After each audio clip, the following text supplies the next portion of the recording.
रमू एक छोटा किसान था। वो एक छोटे से गांव में रहता था। उसका सपना था अपनी जमीन को हरा भरा बनाना।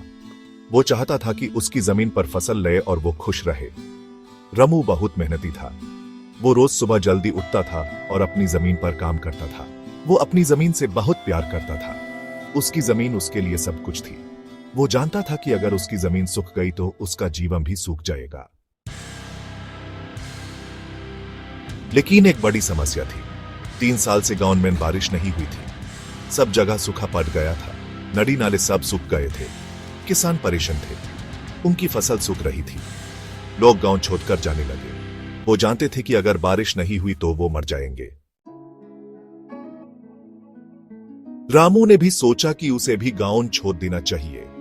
लेकिन फिर उसने अपने पुराने दादाजी की बात याद आई। दादाजी ने कहा था कि बूंद बूंद से सागर भरता है।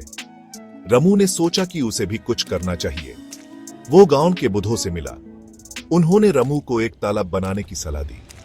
वो बोले कि जब बारिश होगी तो तुम इस तालाब में पानी जमा कर सकते हो। रमू ने अपनी मेहनत शुरू कर दी।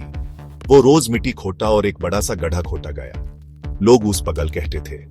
वो कहते थे कि बारिश ही नहीं होगी तो तालाब में पानी कहां से आएगा। लेकिन रमू ने किसी की नहीं सुनी। वो अपना काम करता रहा और एक दिन बारिश आई। बारिश बहुत तेज हुई। सब लोग खुश थे। रमू का तालाब पानी से भर गया। उसने अपनी फसल में वो पानी लगाया। धीरे धीरे उसकी फसल लाल होने लगी। सब लोग हैरान थे। वो रमू से पूछने लगे कि तुमने ये कैसे किया। रमू ने सबको अपनी कहानी सुनाई। सब लोग रमू की मेहनत और लगन देखकर बहुत खुश हुए। उन्होंने भी रमू की तरह तालाब बनाने शुरू कर दिए। धीरे धीरे गांव फिर से हरा भरा हो गया। रमू की मेहनत रंग लाई थी। वो गांव का हीरो बन गया। ये कहानी हमें सिखाती है कि हमें कभी हार नहीं माननी चाहिए। अगर हम मेहनत करेंगे तो जरूर सफल होंगे।